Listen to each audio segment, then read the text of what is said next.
कांग्रेस नेता राहुल गांधी ने एक बार फिर से केंद्र सरकार पर निशाना साधा है। अर्थव्यवस्था की बिगड़ती स्थिति पर सवाल उठाए गए हैं। गिरती जीडीपी को लेकर केंद्र सरकार पर राहुल गांधी ने तंज कसते हुए कहा है कि मोदी है तो मुमकिन है। आपको बता दें कि कोरोना वायरस की वजह से पैदा हुए संकट का असर सबसे ज्यादा अर्थव्यवस्था पर पड़ा है। इसी कड़ी में इन्फोसिस के को फाउंडर एन नारायण मूर्ति ने आशंका जताई है कि इस बार आजादी के बाद की सबसे बड़ी गिरावट जीडीपी में देखी गई है। इसी बयान के सहारे अब कांग्रेस नेता राहुल गांधी ने प्रधानमंत्री नरेंद्र मोदी पर निशाना साधा है और राहुल ने इस बयान को साझा करते हुए लिखा है कि मोदी है तो मुमकिन है। दरअसल कोरोना वायरस की वजह से पहले ही भारत की जीडीपी में गिरावट देखने को मिल रही थी, जिसके बाद लॉकडाउन की वजह से इसमें और भी झटका लग गया। दुनिया की कई एजेंसियों ने भारत की जीडीपी में 9% तक की गिरावट की बात कही थी। वहीं इसी बीच नारायण मूर्ति का बयान सामने आया। उन्होंने कहा, अर्थव्यवस्था को जल्द से जल्द पटरी पर लाया जाना चाहिए। इस बार सकल घरेलू उत्पाद में आजादी के बाद के सबसे बड़ी गिरावट देखी जा सकती है। आपको बता दें कि कांग्रेस नेता राहुल गांधी लगातार कोरोना संकट और अर्थव्यवस्था के मसले पर केंद्र सरकार को घेरते आए हैं। ऐसे में राहुल गांधी लगातार ट्वीट कर रहे हैं, वीडियो साझा कर रहे हैं और एक्सपर्ट से बात कर केंद्र सरकार पर निशाना साध रहे हैं। ज्यादा जानकारी के लिए सुनील हिमाचली हमारे सहयोगी फोन लाइन पर जुड़े हुए हैं। सुनील हिमाचली, आपसे जानना चाहेंगे, लगातार राहुल गांधी केंद्र सरकार पर निशाना साध रहे हैं और इस बार राहुल गांधी ने कहा है जीडीपी को लेकर कि मोदी है तो मुमकिन है। देखिए, जिस तरीके से राहुल गांधी पिछले दिनों पहले चीन विवाद जो चला हुआ था भारत के साथ, उसको लेकर लगातार जो है वो सरकार पर हमलाबाजी जो सवाल खड़े कर रहे थे, उसके बीच में भी उन्होंने चीन के मसले पर भी जीडीपी और नोटबंदी और जिस तरीके से अर्थव्यवस्था को लेकर सवाल उठाए। और कुछ देर पहले की बात है, चंद घंटे पहले की बात है, तो यूथ के जितने भी लीडर हैं कांग्रेस के, उनके साथ भी अर्थव्यवस्था को लेकर राहुल गांधी ने वीडियो कॉन्फ्रेंसिंग के जरिए जो है वो बातचीत की है और सबसे राय मशवरा इस विषय पर किया है। लेकिन हाल ही में जो अब राहुल गांधी का जिस तरीके से ट्वीट सामने आया है, तो कांग्रेस के पूर्व अध्यक्ष और वायनाड के सांसद राहुल गांधी जो हैं इन दिनों लगातार जिस तरीके से आर्थिक नीतियों को लेकर मोदी सरकार पर खासे आक्रामक नजर आ रहे हैं। तो अभी जिस तरीके से पीएम मोदी पर राहुल गांधी ने तंज कसा है और तंज कसते हुए जिस तरीके से कहा कि मोदी है तो मुमकिन है, क्योंकि जिस तरीके से लोकसभा चुनाव थे या उससे पहले की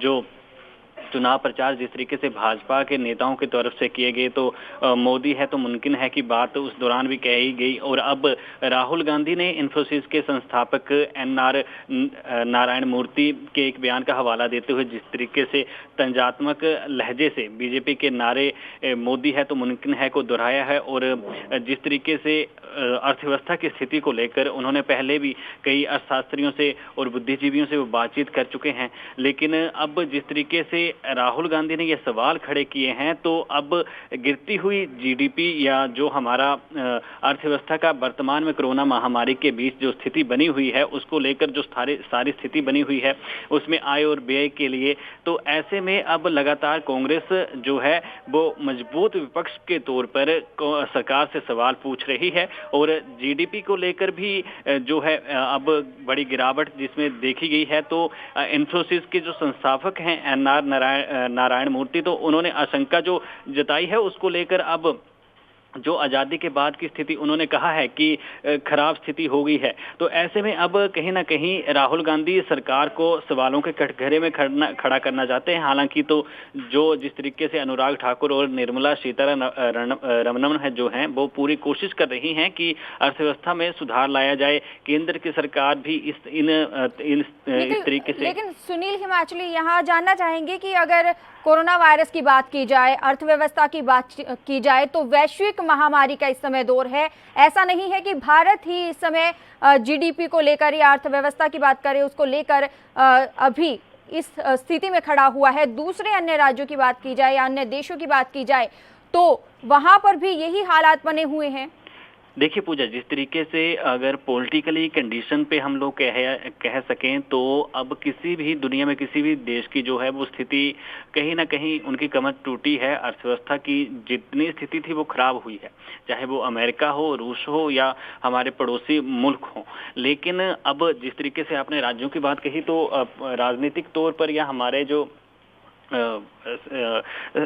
जितनी चीजें कही जाती हैं तो उसमें भौगोलिक स्थिति में जब राज्यों की बात आती है तो भारत को उस तरीके से जो राजनीतिक विज्ञान है उसके अकॉर्डिंग राज्य भी कहा जाता है, ना कि देश कहा जाता है। तो ऐसे में ये मुल्कों को राज्य की संज्ञा भी जो हमारा राजनीतिक विज्ञान है उसमें दी जाती है। लेकिन अर्थव्यवस्था की जो बिगड़ती स्थिति है उससे इस महामारी के बीच कोई भी ऐसा देश नहीं रहा है जिस पर असर ना हुआ हो। लेकिन पूरा विश्व इस महामारी से जिस तरीके से लड़ रहा है और वर्तमान में जिस तरीके से अर्थव्यवस्था पर जो कंट्रोल और जिंदगी को पटरी पर लाने की जिस तरीके से बातें और सरकार की ओर से जो एक पैमाना बनाकर, एक रूपरेखा बनाकर जो काम किए जा रहे हैं तो उसमें सकारात्मक उम्मीद देखी जा सकती है। लेकिन अभी जिस तरीके से वर्तमान हालात बने हुए हैं तो कम से कम अभी जो है 2 या 4 महीने जो है ऐसी स्थिति अभी और बनी रहेगी। सुनील हिमाचली, बार बार जिस तरीके से विपक्ष की बात की जाए तो अपनी भूमिका निभा रहा है और लगातार केंद्र पर वार कर रहा है, क्या लगता है आने वाले समय में एक मजबूत विपक्ष के तौर पर खड़ा हो सकेगा कांग्रेस, दोबारा से वही अपनी साख पा सकेगा?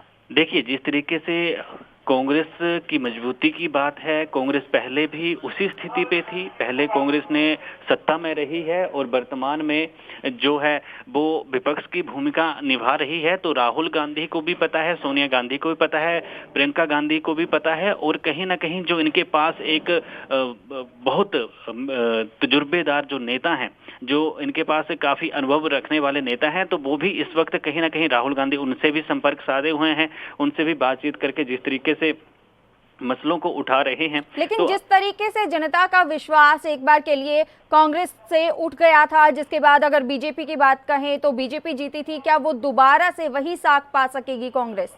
देखिए, जिस तरीके से अभी ये तो भविष्य की रणनीति को लेकर कांग्रेस कहीं ना कहीं जो है वो काम कर रही है और राहुल गांधी जो हैं इस वक्त वर्तमान में अगर मैं बात करूं कांग्रेस की तो युवा वर्ग जो है उसको काफी जो है मजबूत, जो इनके यूथ कांग्रेस के जितने भी प्रवक्ता हैं, जितने भी सपोर्टर हैं या जितने एक जिला स्तर से लेकर उस स्तर तक जितने भी इनके कार्यकर्ता हैं, उनको सबको जोड़ने और भविष्य की जो रणनीति है उसको देखते हुए यूथ को आगे लाकर जो है राहुल गांधी का यही फोकस है और कहीं ना कहीं प्रियंका गांधी भी इसी सोच पर चल रही हैं। क्योंकि जिस तरीके से हम लोग अगर बात करें, जिस तरीके से राजस्थान में हुआ तो अब सचिन पायलट ने जिस तरीके से जो अपना वापसी का रुख किया है, तो जिस तरीके से ये सारी चीजें सामने आ रही हैं तो ये अब भविष्य के होने वाले लोकसभा चुनावों के बाद ही संभव हो पाएगा। लेकिन अब कुछ राज्यों में जो है वो जिस तरीके से अभी उपचुनाव होने हैं तो उसमें भी पता लग जाएगी कांग्रेस कहाँ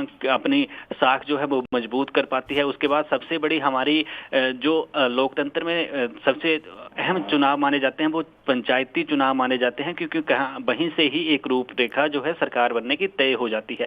तो बहुत से राज्यों में जो है वो पंचायती चुनाव होने वाले हैं, लेकिन ये भी कहा जा रहा है कि उसके लिए या तो कोई नई रूपरेखा तैयार की जाएगी या फिर वो देरी से करवाए जाएंगे या जो स्थानीय पंचायतें होंगी वहां पर। बिल्कुल सुनील हिमाचली, जिस तरीके से कांग्रेस लगातार हमलावर है केंद्र सरकार पर और एक मजबूत विपक्ष के तौर पर उभर कर सामने आई है, अब ये देखना होगा कि किस तरीके से केंद्र सरकार अब जीडीपी को लेकर कोई रणनीति तैयार करती है। बहुत बहुत धन्यवाद हमारे साथ जुड़ने के लिए और ये तमाम जानकारी देने के लिए।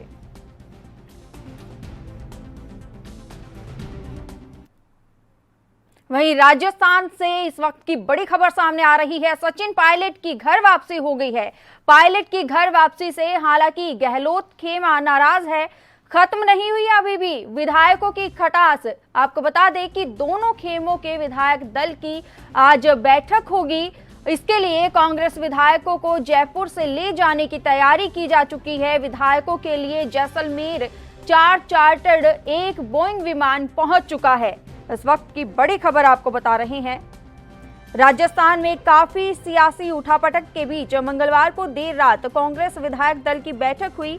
बैठक में कई विधायकों ने पूर्व उप मुख्यमंत्री सचिन पायलट और अन्य बागी विधायकों की पार्टी में वापस को लेकर नाराजगी जाहिर की।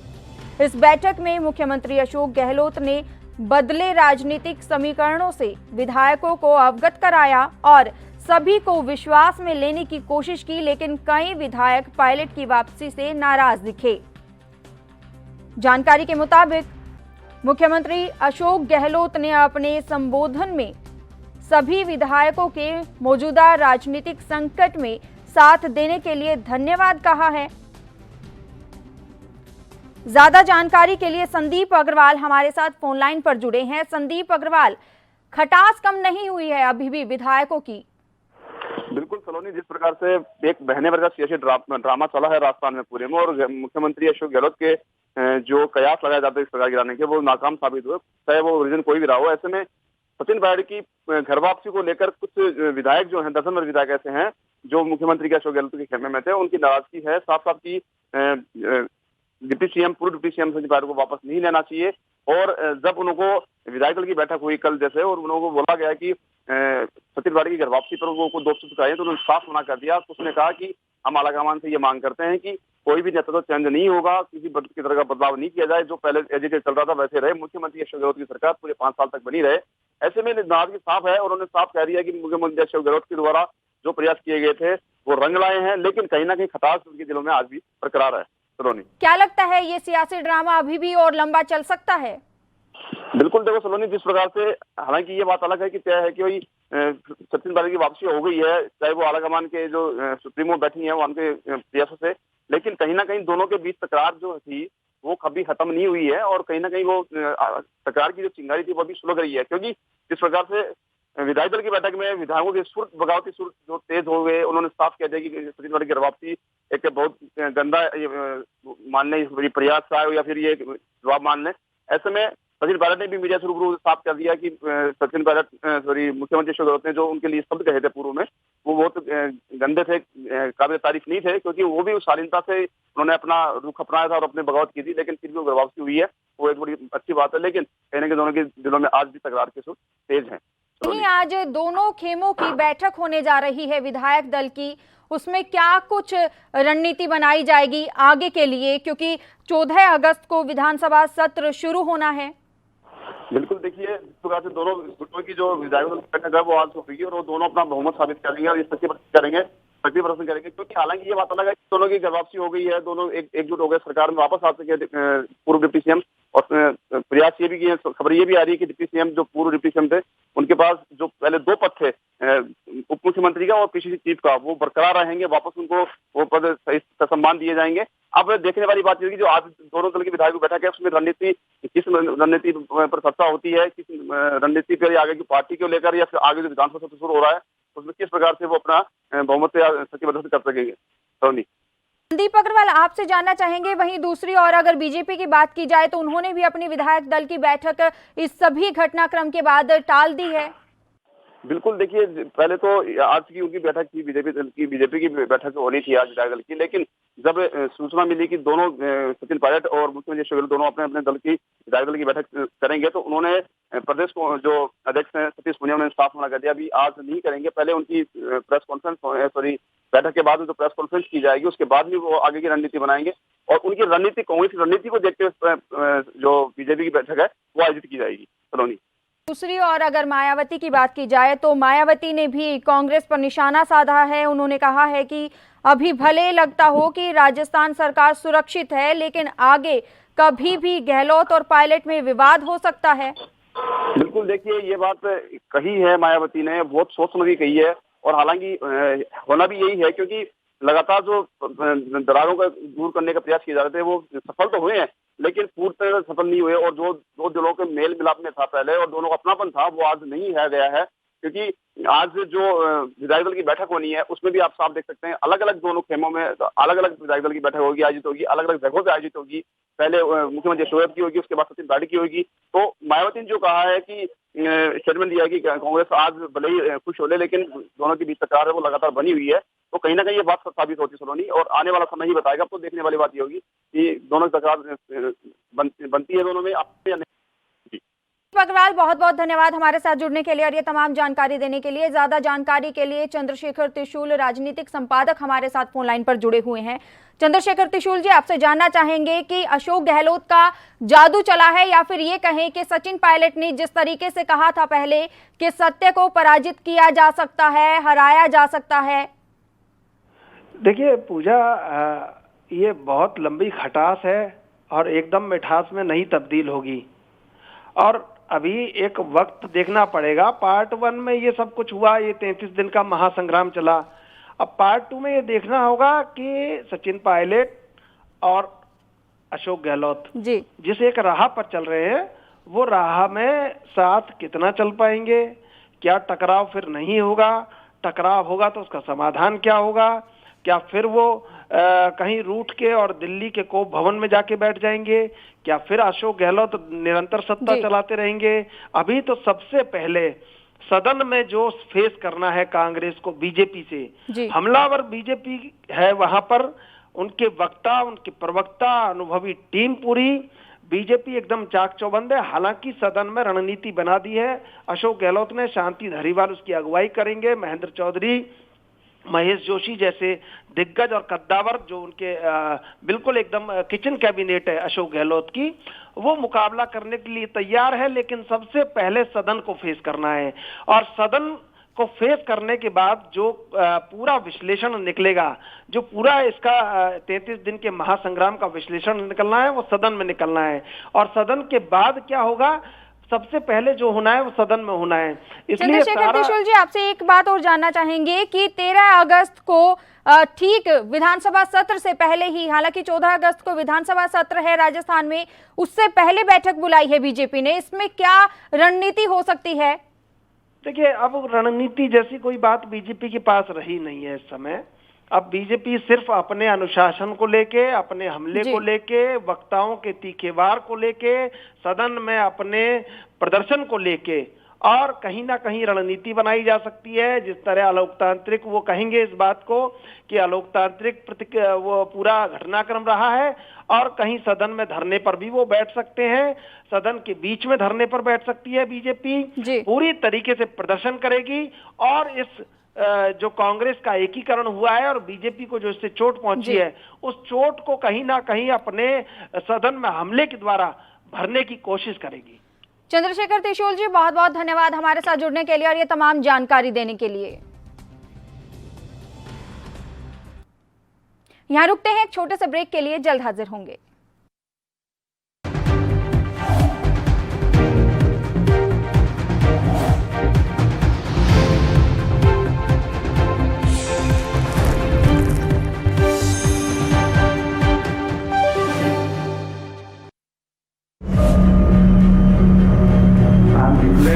Public health emergency of international concern over the global outbreak of novel coronavirus. Bharat की कोरोना वायरस से जंग।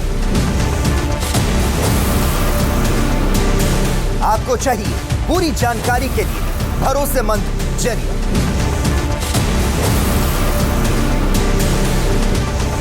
जानकारी जो अफवाहों पर ना हो। 24 घंटे 7 दिन लगातार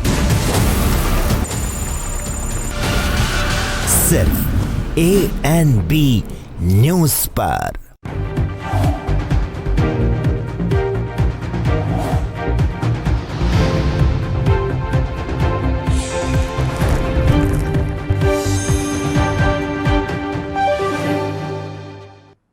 ब्रेक के बाद स्वागत है आपका। यूपी के हापुड़ से बड़ी खबर आपको बता देते हैं। 6 साल की नाबालिग से रेप का जो मामला है, उसमें 6 दिन के बाद भी अभी भी कोई गिरफ्तारी नहीं हुई है। आरोपी पर 50,000 के इनाम की घोषणा भी की जा चुकी है, लेकिन पुलिस के हाथ अभी भी खाली हैं। आपको बता दें कि मौत से जंग लड़ रही है एक और निर्भया। इस वक्त की बड़ी खबर आपको बता रहे हैं। उत्तर प्रदेश के हापुड़ में 6 साल की मासूम के साथ बर्बरता के मामले में 6 दिन बाद भी पुलिस के हाथ खाली हैं। पुलिस ने आरोपियों को पकड़ने के लिए नई तस्वीर भी जारी की है। इसके अलावा आरोपी के ऊपर 50,000 रुपए के इनाम की घोषणा भी की गई है। उधर बच्ची की हालत नाजुक बताई जा रही है। जिंदगी और मौत के बीच संघर्ष लड़ रही है मासूम। जानकारी के मुताबिक आरोपी की पहचान रोहताश निवाली दलपत के तौर पर हुई है। पुलिस उसकी धरपकड़ में लगी हुई है, लेकिन अभी भी आरोपी एक कदम आगे चल रहा है। आपको बता दें कि पुलिस ने पोस्टर भी लगाए हैं। आरोपी के 50,000 रुपए की राशि भी घोषित की गई है इनाम के तौर पर, लेकिन अभी भी कोई सुराग नहीं लग पाया है।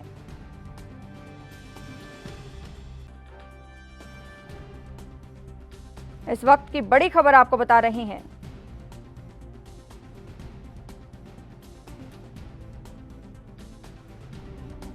दरअसल उत्तर प्रदेश के गढ़मुक्तेश्वर से मासूम को घर के बाहर से बाइक सवार बदमाश ने अगवा कर लिया था। दूसरे दिन सुबह 3 किलोमीटर दूर बच्ची बेहोश मिली थी। पुलिस की 8 टीमें लगाई गई है और 3 स्केच भी बनवाए गए हैं। मासूम बच्ची की मेरठ मेडिकल कॉलेज में 3 सर्जरियां हुई हैं। बाकी की सर्जरी के लिए लंबा इलाज किया जा रहा है। ज्यादा जानकारी के लिए जीतू शर्मा समाजवादी पार्टी से हमारे साथ फोन लाइन पर जुड़े हैं। आपका बहुत बहुत स्वागत है एनबी न्यूज में। शुक्रिया सलोनी जी। सर, आपसे जानना चाहेंगे, अभी भी 6 दिन बीत गए हैं लेकिन पुलिस के हाथ खाली हैं। देखिए सलोनी जी, भारतीय जनता पार्टी और योगी सरकार के कार्यकाल के दौरान ये कोई पहली घटना नहीं हुई है। लगातार इस तरीके के अपराध महिलाओं पर लगातार उत्तर प्रदेश में बढ़ते जा रहे हैं। और मैं तो कहना चाहता हूं कि भारतीय जनता पार्टी और जो सूबे के मुखिया हैं योगी आदित्यनाथ जी, उनको तत्काल प्रभाव से इस्तीफा दे देना चाहिए, क्योंकि आप, हम और प्रदेश की जनता जान रही है, देख रही है कि इन पर उत्तर प्रदेश नहीं संभल रहा है। बहन बेटियों पर, छोटी छोटी बच्चियों पर भी अपराध लगातार बढ़ रहा है। और ये लोग एक तरफ तो बेटी पढ़ाओ के नारे देते हैं और दूसरी तरफ कहीं ना कहीं महिला अपराध को बढ़ावा भी इनकी सरकार में मिल रहा है। जी, आपसे जानना चाहेंगे, लगातार क्या वजह है कि एक के बाद एक मामले सामने आते हैं, उसके बावजूद भी पुलिस हाथ पर हाथ धरे रख के बैठी रहती है? देखिए, सरकार की जो मंशा है, मैं समझता हूं सरकार जो है और सरकार का प्रशासन बिल्कुल इतना लचर और ढीला हो चुका है, इतना सुस्त हो चुका है कि घटना घटने के बाद भी अपराधियों पर शिकंजा कसने में ये लोग नाकाम साबित होते हैं। और ये कोई पहली बार नहीं हुआ। आप कानपुर की घटना ले लीजिए, जौनपुर की घटना ले लीजिए, मेरठ की घटना ले लीजिए या हापुड़ की घटना ले लीजिए, और हाल फिलहाल में बुलंदशहर में भी ऐसी एक घटना घटित हुई। लेकिन कहीं ना कहीं सरकार के अधिकारी सोए हुए हैं, उनकी नींद नहीं टूट रही है, आम जनता त्रस्त है, लोग त्राही त्राही कर रहे हैं। उत्तर प्रदेश में कहीं ना कहीं जंगल राज बिल्कुल हो चुका है और उसके बावजूद भी भारतीय जनता पार्टी के लोग राम राज्य की तुलना जो है जंगल राज से करने में लगे हुए हैं। वहीं अगर दूसरी बात की जाए तो विपक्ष के तौर पर आप किस तरीके से इस मामले में भूमिका निभा रहे हैं? देखिए, हम लगातार सड़कों पर आम जनता के मुद्दों को उठाते रहे हैं। आपने कुछ समय पहले देखा होगा, हमारी पार्टी के राष्ट्रीय अध्यक्ष आदरणीय अखिलेश यादव जी ने भी उन्नाव कांड में विधानसभा के आगे बैठकर धरना दिया था और तब पीड़ितों को न्याय मिला था। तो अब कहीं ना कहीं जो हमारी भूमिका है, हम लोग लगातार सड़कों पर इस मांग को उठा रहे हैं, लेकिन ये लोग विपक्ष की आवाज दबाना चाहते हैं। लगातार विपक्ष के लोगों पर मुकदमे कर उन्हें जेल में डालने का काम योगी सरकार कर रही है। ऐसी अघोषित आपातकाल की स्थिति पहले कभी आप लोगों ने नहीं देखी होगी। सर, लेकिन अखिलेश यादव के दौर की बात की जाए तो ऐसा तो है नहीं कि उस टाइम पर अपराध नहीं होते थे, आपराधिक घटनाएं तब भी होती थी। आपराधिक घटनाएं हर कार्यकाल में हुई है, हर मुख्यमंत्री के कार्यकाल में हुई है, लेकिन कहीं ज्यादा और कहीं कम का जो है आकलन किया जाता है। आज यदि आप पिछली सरकार के मुकाबले महिलाओं पे अपराध की तुलना करें तो 7 गुना अपराध बढ़ा है। एनसीआरबी के आंकड़े कहते हैं कि उत्तर प्रदेश महिला अपराधों में नंबर 1 पर है, प्रथम पायदान पर काबिज है। तो कहीं ना कहीं ये सारी चीजें भी देखी जाती हैं। उस समय हम लोगों ने इतनी अच्छी व्यवस्था दी कि यदि किसी बहन बेटी को कोई मन चला या कोई राह चलता परेशान करे, फोन करके परेशान करे, तो 1090 जैसी सुविधाएं समाजवादी सरकार ने दी। डायल 100 का जो सिस्टम था, वर्ल्ड क्लास सिस्टम था, वो समाजवादी सरकार ने दिया। लेकिन योगी सरकार ने सारे सिस्टमों को ध्वस्त करते हुए कहीं ना कहीं जो जंगल राज था वो उत्तर प्रदेश में कायम कर दिया है। इस मामले की बात की जाए तो आपकी पार्टी की ओर से मजबूत विपक्ष के तौर पर क्या उभरा जाएगा दौरान? हमारी पार्टी लगातार अस्पताल, हमारी पार्टी के लोग, हमारी पार्टी के कार्यकर्ता लगातार अस्पताल में जो बेटी हमारी जिसके साथ ये घटना हुई है उसके हालचाल ले रहे हैं, उनके परिजनों से मिल रहे हैं। और आने वाले समय में समाजवादी पार्टी, यदि इस बेटी को न्याय नहीं मिला तो आने वाले समय में समाजवादी पार्टी सड़क पर बैठकर बहुत बड़ा आंदोलन करेगी। ठीक है जीतू शर्मा जी, बहुत बहुत धन्यवाद हमारे साथ जुड़ने के लिए और ये तमाम जानकारी देने के लिए।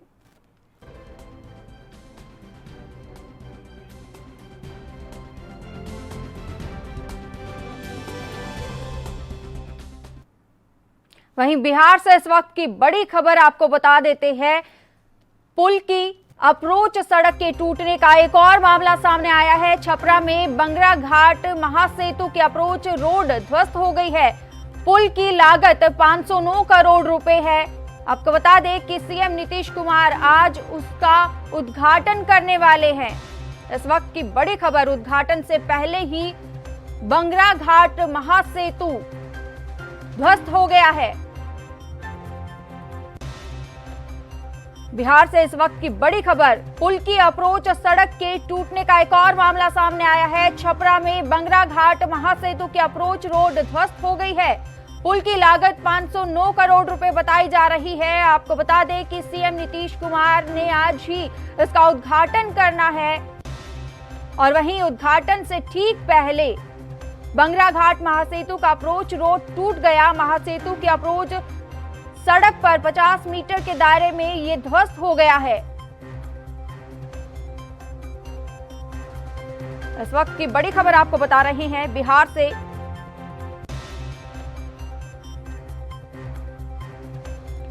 एक और पुल के टूटने का मामला सामने आया है। सीएम नीतीश कुमार ने आज ही इनका उद्घाटन करना था। उद्घाटन से पहले ही बंगरा घाट महासेतु का अप्रोच रोड टूट गया है।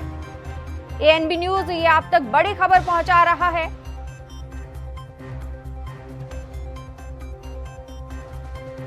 छपरा में बंगरा घाट महासेतु की अप्रोच रोड ध्वस्त हो गई है।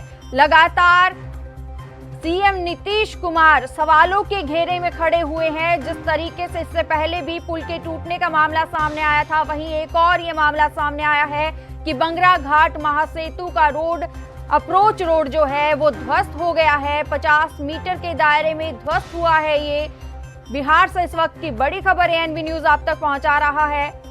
आपको बता दें कि 509 करोड़ रुपए की लागत से ये बनाया गया था और बड़ी खबर ये है कि सीएम नीतीश कुमार आज इसका उद्घाटन करने वाले हैं। लेकिन उद्घाटन से ठीक पहले बंगरा घाट महासेतु अप्रोच रोड टूट गया है, ध्वस्त हो गया है।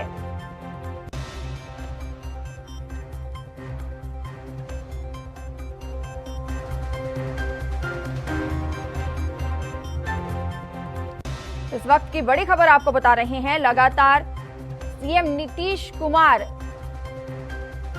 सवालों के घेरे में घिरते जा रहे हैं। जिस तरीके से अगर कोविड-19 के मामलों की बात की जाए तो मामले लगातार बढ़ रहे हैं। वहीं दूसरी ओर अगर पुल की बात की जाए तो इससे पहले भी एक पुल टूटा था और वहीं अब ये दूसरा मामला सामने आया है। आपको बता दें कि छपरा में बंगरा घाट महासेतु की अप्रोच रोड ध्वस्त हो गई है। पुल की लागत 509 करोड़ रुपए बताई जा रही है। सीएम नीतीश कुमार आज इसका उद्घाटन करने वाले हैं, लेकिन उद्घाटन से पहले ही बंगरा घाट महासेतु का अप्रोच रोड टूट गया है। महासेतु की अप्रोच रोड करीब 50 मीटर के दायरे में ध्वस्त हुई है। एएनबी न्यूज ये आप तक बड़ी खबर बिहार से पहुंचा रहा है।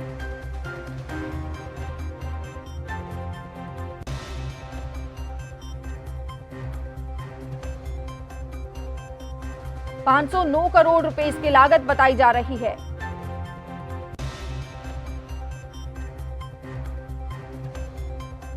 उद्घाटन से ठीक पहले ये रोड ध्वस्त हो गया है।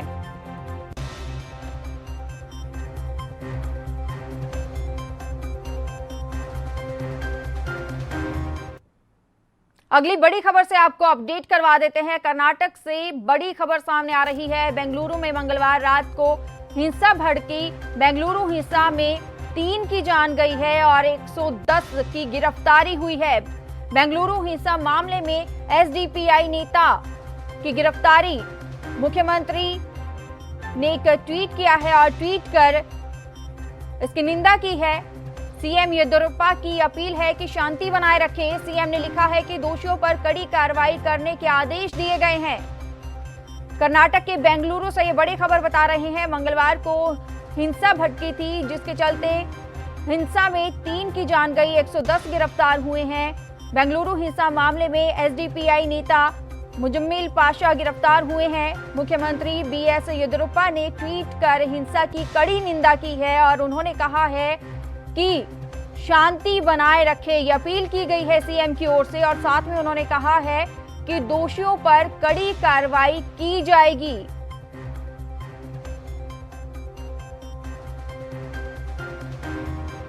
इस वक्त की बड़ी खबर आपको बता रहे हैं। दरअसल एक पोस्ट को लेकर ये हिंसा भड़की, जिसमें 3 लोगों की जान चली गई, वहीं 110 को गिरफ्तार किया जा चुका है। वहीं सीएम येदियुरप्पा की ओर से अपील की जा रही है जनता से कि शांति बनाए रखें और जो भी दोषी हैं उनके खिलाफ कार्रवाई के आदेश दिए जा चुके हैं। मंगलवार की ये घटना है, जो हिंसा भड़की थी उसमें 3 की जान गई है, 110 गिरफ्तार हो चुके हैं। और इसी के साथ ही आपको बता दें कि बेंगलुरु हिंसा मामले में एसडीपीआई नेता मुजम्मिल पाशा भी गिरफ्तार हुए हैं। मुख्यमंत्री बीएस येदियुरप्पा ने ट्वीट कर अपील की है और शांति बनाए रखने को कहा गया है। और इसी के साथ ही उन्होंने कहा है कि दोषियों पर कड़ी कार्रवाई करने के आदेश दिए गए हैं।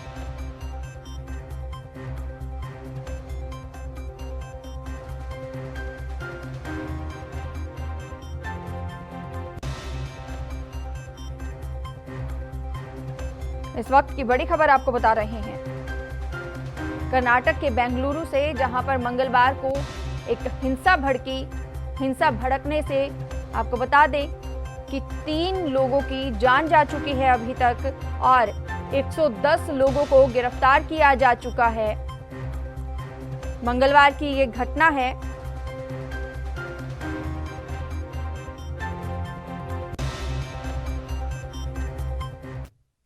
वहीं छत्तीसगढ़ से अगली बड़ी खबर से आपको अपडेट करवा देते हैं।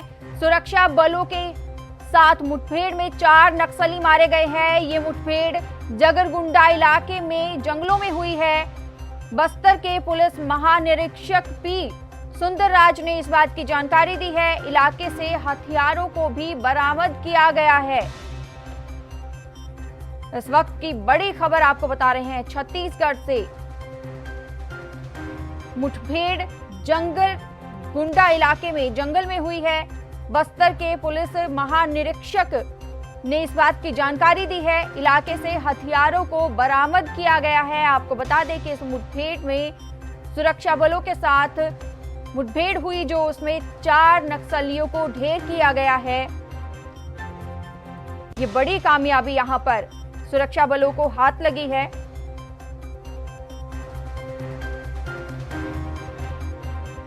हालांकि आपको बता दें कि सर्च ऑपरेशन अभी भी जारी है। इस बुलेटिन में मेरे साथ इतना ही। देश और दुनिया की तमाम खबरों के लिए बने रहिए एएनबी न्यूज के साथ। नमस्कार। देश दुनिया की खबरों के लिए एएनबी न्यूज को सब्सक्राइब करें और बेल आइकन दबाएं।